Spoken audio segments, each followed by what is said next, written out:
দেশের জনগণ এবং বিশ্ববাসীরও একটা দীর্ঘ প্রত্যাশিত নির্বাচন। সবারই আকাঙ্ক্ষা ছিল বিজ্ঞাপনের যে নির্বাচন বাংলাদেশের নির্বাচন নামে প্রহসন হয়েছে, সেই জায়গা থেকে আমরা বেরিয়ে এসে একটি সুন্দর নির্বাচন, একটা ঐতিহাসিক নির্বাচন, উৎসবমুখর পরিবেশের নির্বাচন, নানা ভাষায় যে আখ্যায়িত করা হয়েছে, সেই নির্বাচনটি অনুষ্ঠিত হবে।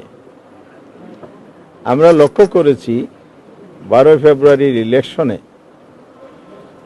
প্রথম ধাপে, কারণ ইলেকশনের তো কয়েকটি ধাপ আছে, একটা হচ্ছে ভোট গ্রহণ, দ্বিতীয় হচ্ছে ভোট গণনা, তৃতীয় হচ্ছে ফলাফল প্রকাশ। এই 3 ধাপের মধ্যে ভোট গ্রহণের বেলায় আমরা অতীতের তুলনায় কিছুটা গুণগত পরিবর্তন দেখেছি।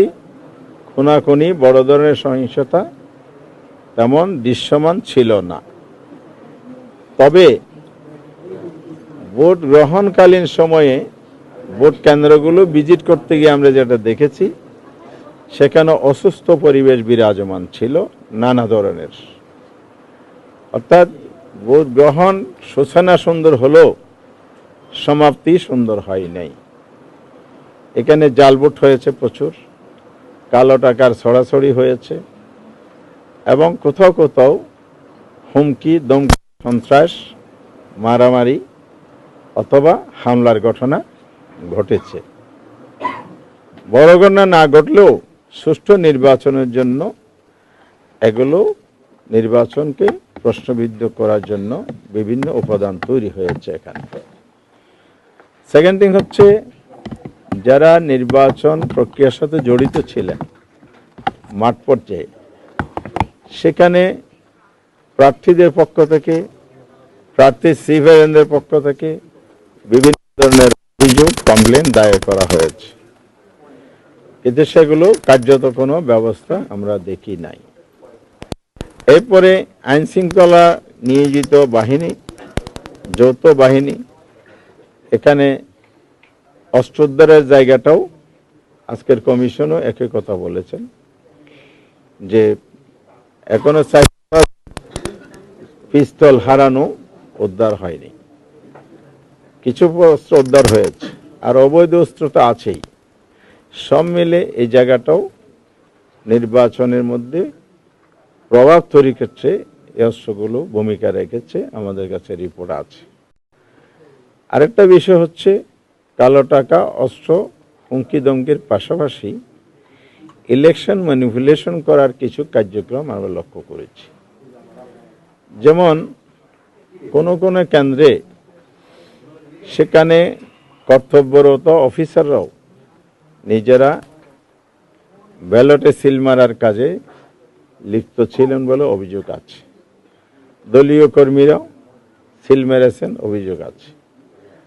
আবার ভোট গ্রহণকালে এখানে প্রতিমধ্যে বাধা দেওয়া হয়েছে, ভয়ভীতি ছড়ানো হয়েছে, ভোট কাস্টিং কম হচ্ছে, ভীতিকর পরিবেশ তৈরি করা হয়েছে। আমরা যারা 11 দল একসাথে ইলেকশন করেছি, তাদের পক্ষ থেকে বারবার কমিশনকেও বলা হয়েছে, স্থানীয়ভাবে বলা হয়েছে, কিন্তু এটার কোনো পদক্ষেপ আমরা সন্তোষজনকভাবে পাই নাই। নির্বাচন শেষ হলো 4:30টায়, নির্দিষ্ট সময় অনুযায়ী 7:30টায় শুরু হয়েছে। 2 থেকে 3 ঘন্টা পার হওয়ার পরও দেখা গেছে ভোট কাস্টিং আশানুরূপ ছিল না। আবার শেষ দিকে কিছু কিছু কেন্দ্রে যে ভোট কাস্ট হয়েছে, 4:20-এর মধ্যে যে রেজাল্টটা রেকর্ড আমরা পেয়েছি, পরে পূর্ণাঙ্গ রেজাল্ট হওয়ার পরে দেখা যাচ্ছে সেই সেম কেন্দ্রে অস্বাভাবিকভাবে ভোট কাস্টিং দেখানো হয়েছে। এক্সট্রা ব্যালট ব্যবহার হয়েছে কিনা এটা প্রশ্ন থেকে গেল। সব মিলে ইলেকশন ভোট গ্রহণের প্রক্রিয়ার মধ্যে এই ত্রুটিগুলো লক্ষ্য করা গেছে। সেকেন্ড হচ্ছে ভোট গণনা। গণনার ক্ষেত্রে কোথাও কোথাও এজেন্টকে ফোর্স করে বের করা হয়েছে, আবার যারা ছিলেন নিষ্ক্রিয় করা হয়েছে, কমপ্লেন দিলে ধমকি হুমকি দেওয়া হয়েছে, এই ধরনের কমপ্লেনও আছে। সুষ্ঠু গণনার যেই সুস্থ পরিবেশ দরকার সেটা কোথাও কোথাও ব্যাহত হয়েছে, ছিল না।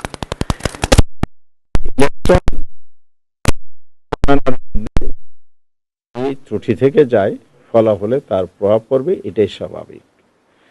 রেজাল্ট শিটেও দেখা গেছে ঘষা মাজা, কাটাছিটা, ওভার রাইটিং, এবং অনেক জায়গায় যে অরিজিনাল এজেন্ট ছিলেন প্রার্থীর তার স্বাক্ষর নেওয়া হয়নি রেজাল্ট শিটে। যেমন ঢাকা 6 মনে হয় আব্দুল মান্নান, 6 আসনে রেজাল্ট শিট লেখা হয়েছে পেন্সিলে।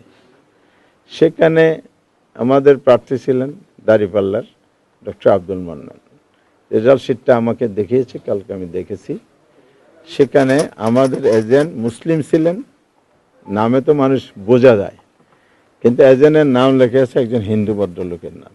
তো এজেন্ট নাম পরিবর্তন যে হয়ে গেল, তাহলে এটা এই রেজাল্ট শিটের বৈধতা কি? সে রেজাল্ট শিটে তো আমাদের প্রার্থীর স্বাক্ষর নাই, অন্য একটা স্বাক্ষর লিখে দেওয়া হয়েছে। এরকম ত্রুটিপূর্ণ রেজাল্ট শিটও আমাদের কাছে আছে। এই বিষয়গুলো সহ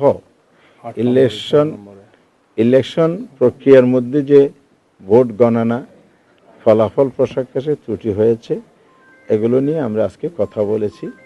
পার্টিকুলারলি 32টি আসন চিহ্নিত করা হয়েছে স্বল্প ভোটের ব্যবধানে, এখানে আমাদেরকে হারিয়ে দেওয়া হয়েছে, এটা আমাদের প্রার্থীদের বক্তব্য। সেখানে আল্লামা মামুনুল হক সাহেব, বাংলাদেশ খেলাফত মজলিসের যিনি প্রধান, জামায়াত ইসলামী সেক্রেটারি জেনারেল অধ্যাপক মিয়া গোলাম পরোয়ার আসন, ঢাকা 8 আসনের নাসিরউদ্দিন পাটোয়ারি, এই নামগুলো আপনারা জানেন, চিনেন, এই জন্য এগুলো বললাম। এই জন্য এই ধরনের আরও অনেকেই, যেগুলো আমরা তালিকা জমা দিয়েছি, কমিশনের কাছে বলেছি এগুলো রিকাউন্টিং করা হোক, পুনর্গণনা করা হোক। এই চট্টগ্রাম 14 কর্নল অলি সাহেবের ছেলে ওমর ফারুক সাহেব, উনি এখানে উপস্থিত আছেন। ওনার অনেক